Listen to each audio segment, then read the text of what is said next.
Avant d'investir ton argent, il y a exactement 5 éléments que tu dois connaître. Nous sommes dans une génération où tout le monde veut investir.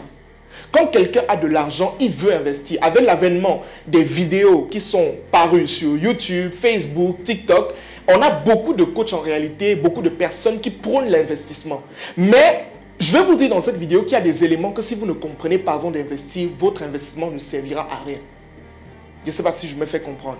Ça veut dire que je sais que parmi vous, il y a des personnes qui ont déjà sorti de l'argent et qui ont même déjà investi, ça a fait faillite. C'est tout simplement parce qu'il y a des éléments clés que vous ne comprenez pas. Et dans cette vidéo, je vais vous donner ces 5 éléments. Et le 5e élément est l'élément le plus important que vous devez connaître. Restez jusqu'à la fin de la vidéo si vous voulez connaître ces éléments.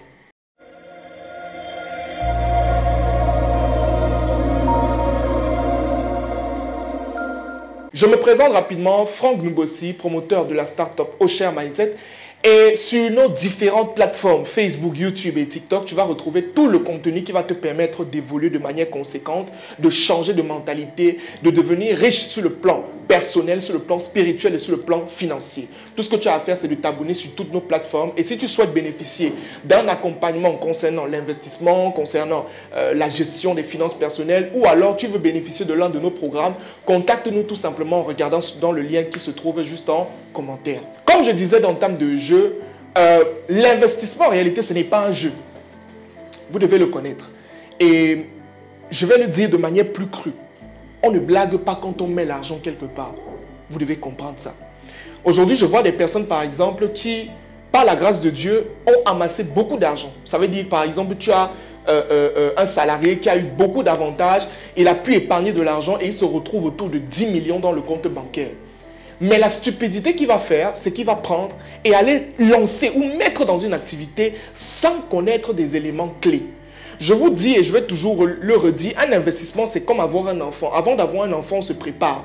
Parce que l'enfant va venir et avec ses charges, il va venir avec comment on appelle ça, sa part de responsabilité. Ça veut dire qu'il faut que tu prennes soin de lui, tu l'amènes à l'école. C'est pour cette raison qu'avant de faire un enfant, je dois me préparer. C'est la même chose avec un investissement.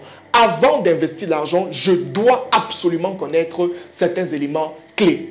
Le premier élément, et pour moi un élément très important que beaucoup de gens négligent, c'est vous-même. Quand je dis ça, ça va paraître bizarre, je sais. Mais je vais vous dire quelque chose. Vous voyez quand vous lancez un projet, en fait, le projet c'est vous. Le projet, ce n'est pas les meubles, ce n'est pas les murs, ce n'est pas la caméra qui est en train de me filmer actuellement, ce n'est pas le technicien qui est derrière la caméra, non. C'est moi, le projet. Ça veut dire qu'il faudrait que si je veux que mon projet, l'investissement que je vais mettre quelque part évolue, il faudrait que moi-même d'abord j'évolue. Sur le plan de la connaissance, sur le plan spirituel, sur le plan de la gestion, la mentalité, le mindset et toutes ces choses-là. Le problème que vous avez, c'est qu'à un moment donné, vous ne comprenez pas que vous devez vous-même évoluer pour que votre projet évolue. Quand j'entre dans une entreprise et je vois le fonctionnement, je suis capable de voir comment, du moins qui est le promoteur. Je suis capable de connaître quelles sont les habitudes du promoteur. Parce que tout découle de lui. C'est son esprit qui est dans l'entreprise. C'est sa manière, son comportement. Un promoteur de projet ou quelqu'un qui investit dans un projet qui est désordonné, quand tu vas entrer dans son entreprise, tu vas sentir ce désordre-là. C'est clair et net. Ça veut dire qu'avant tout investissement, je dois d'abord investir sur moi-même. Premier investissement, c'est d'abord en moi. J'investis en moi. Il y a une différence entre investir en soi et investir sur soi.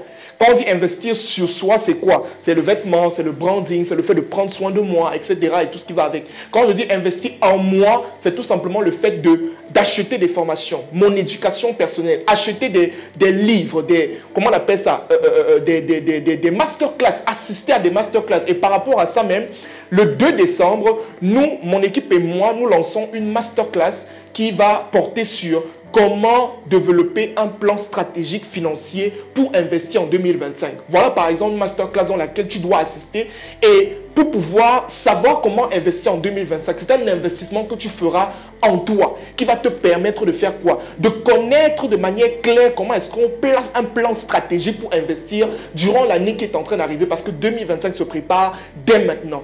Donc ça, c'est la première chose à connaître quand tu veux investir dans un projet.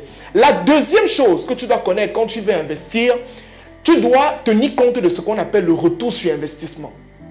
Alors, qu'est-ce que j'appelle le retour sur investissement?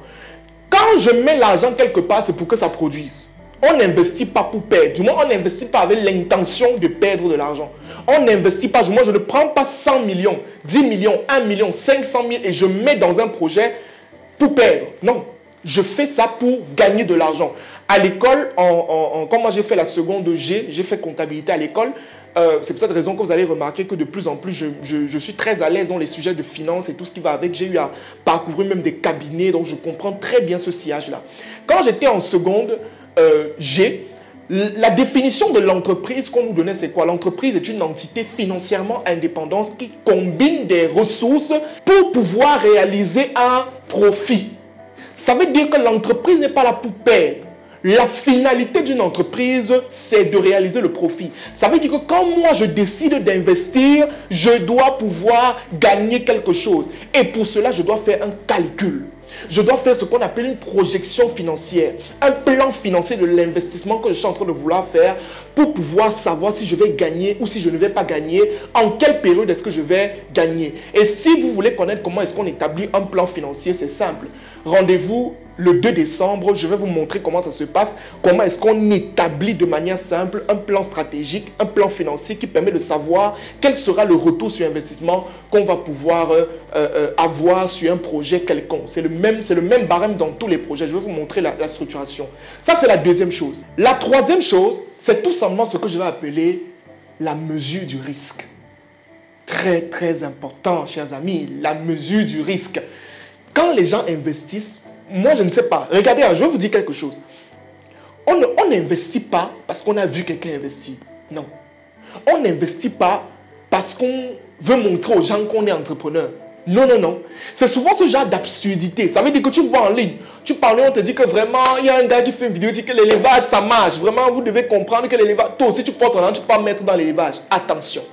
Attention. Faites attention à ça. Mesurez le risque d'un investissement avant de vous lancer. Dangote disait une fois dans l'une de ses interviews que c'est bien de prendre des risques, mais il faut mesurer le risque. Je mesure mon risque. Ça veut dire que quand j'entre là-dedans, est-ce que je ne vais pas tomber drastiquement et bêtement?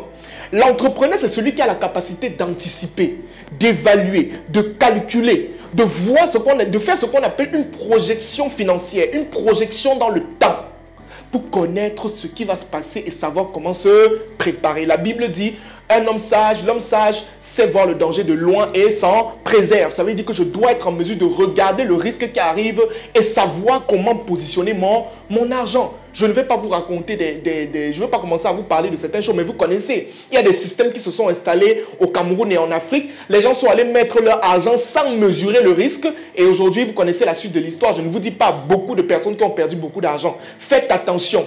Ne soyez pas... Dans l'investissement, on n'est pas émotionnel. On est rationnel. Si on te présente quelque chose, tu es là-dessus l'effet de l'émotion que waouh, c'est la magie, machin, tu ne peux pas mettre ton argent. Tu auras tes yeux pour pleurer. Fais attention à ça. Mon cher ami, fais attention et mesure le risque. Regarde attentivement. On t'a dit que, ok, il y a l'agriculture qui fonctionne. Bon, j'analyse, ok, l'agriculture, tu regardes derrière même, tu te cultives. Comme j'ai dit tout à l'heure, tu te cultives. Tu regardes les documentaires, tu pars regarder la balance commerciale de ton pays. Tu regardes comment ça fonctionne. Est-ce que l'agriculture est un domaine qui est en plein essor actuellement dans mon pays? Tant de choses qu'il faut comprendre.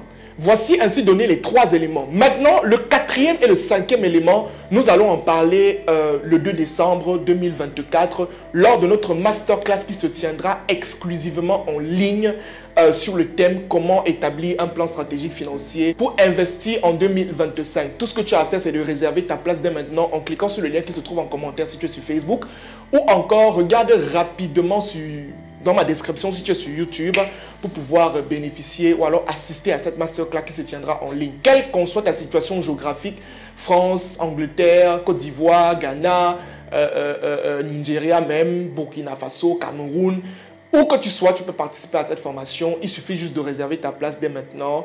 On se dit à la prochaine pour une nouvelle vidéo. Merci.